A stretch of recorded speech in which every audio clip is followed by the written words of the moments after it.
America के राष्ट्रपति Donald Trump white house में आयोजित प्रतिष्ठित मेडल ऑफ ऑनर समारोह में पहुंचे, जहां से उन्होंने ईरान के खिलाफ चल रहे अमेरिका इजराइल के संयुक्त सैन्य अभियान को लेकर देश को संबोधित किया। यह कार्यक्रम ऐसे समय पर आयोजित हुआ है जब पश्चिम एशिया में तनाव चरम पर है और युद्ध के हालात तेजी से बिगड़ते जा रहे हैं।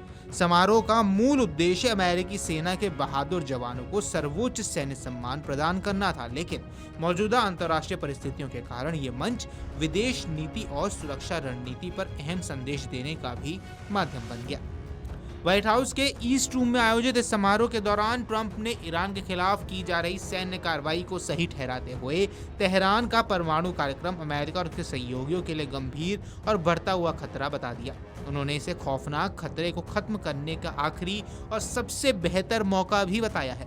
ट्रंप के अनुसार यदि समय रहते कार्रवाई नहीं की जाती तो हालात और ज्यादा भयावह हो सकते थे। उन्होंने ये भी दावा किया कि इस सैन्य अभियान को लेकर उन्हें अंतर्राष्ट्रीय स्तर पर व्यापक समर्थन प्राप्त है।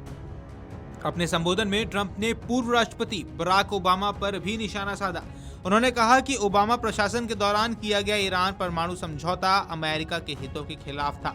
ट्रंप ने स्पष्ट शब्दों में कहा कि उन्हें इस बात पर गर्व है कि उन्होंने 2018 में अपने पहले कार्यकाल के दौरान अमेरिका को समझौते से अलग कर दिया।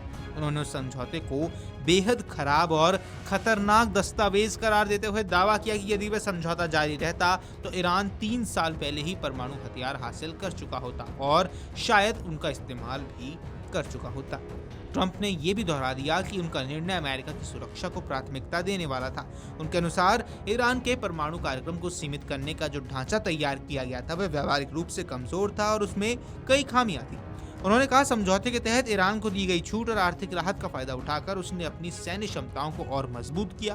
ट्रंप के मुताबिक उन्होंने उस स्थिति को बदलने के लिए निर्णायक कदम उठाने का फैसला किया। समारोह के दौरान ट्रंप ने यह भी संकेत दिया कि ईरान के खिलाफ चल रहा सैन्य अभियान लंबा खिंच सकता है। उन्होंने कहा संघर्ष 4 हफ्तों से भी ज्यादा समय तक जारी रहेगा और यदि जरूरत पड़ी तो अमेरिका और अधिक समय तक इस अभियान को जारी रखने के लिए तैयार है। रविवार को भी एक साक्षात्कार में उन्होंने ये कहा था कि अभियान 4 या 5 हफ्तों तक भी चल सकता है। ट्रंप ने स्पष्ट किया कि यदि युद्ध लंबा खिंचा तो वह भी इससे उबेंगे नहीं और अमेरिका पूरी मजबूती से आगे बढ़ता रहेगा। ईरान को लेकर ट्रंप का रुख बेहद सख्त नजर आया है। उन्होंने कहा कि आप इन लोगों से समझौता नहीं कर सकते। साथ ही आरोप लगाया कि ईरान ने 2 बार संभवित समझौतों से पीछे हटकर हमारा भरोसा तोड़ा है। उन्होंने दावा किया कि बातचीत के दौरान ऐसा लग रहा था कि समझौता हो गया, लेकिन बाद में ईरान पीछे हट गया। फिर दोबारा वार्ता शुरू हुई, लेकिन एक बार फिर तेहरान ने अपने कदम पीछे खींच लिए। ट्रंप के अनुसार इन घटनाओं ने स्पष्ट किया कि ईरान पर भरोसा करना मुश्किल है। ट्रंप के इस बयान ने अंतर्राष्ट्रीय राजनीति में अब नई बहस को छेड़ दिया है। एक ओर उनके समर्थक इसे अमेरिका की सुरक्षा और वैश्विक स्थिरता के लिए आवश्यक कदम बता रहे हैं तो दूसरी ओर आलोचक इसे क्षेत्रीय अस्थिरता को बढ़ाने वाला कदम भी मान रहे हैं। पश्चिम एशिया में पहले से ही तनावपूर्ण हालात के बीच इस सैन्य अभियान ने कई देशों को चिंतित कर रखा है। मेडल ऑफ ऑनर समारोह के मन से दिया गया संदेश केवल ईरान के लिए नहीं बल्कि अमेरिका के सहयोगी और विरोधी देशों के लिए भी एक साफ संकेत माना जा रहा है।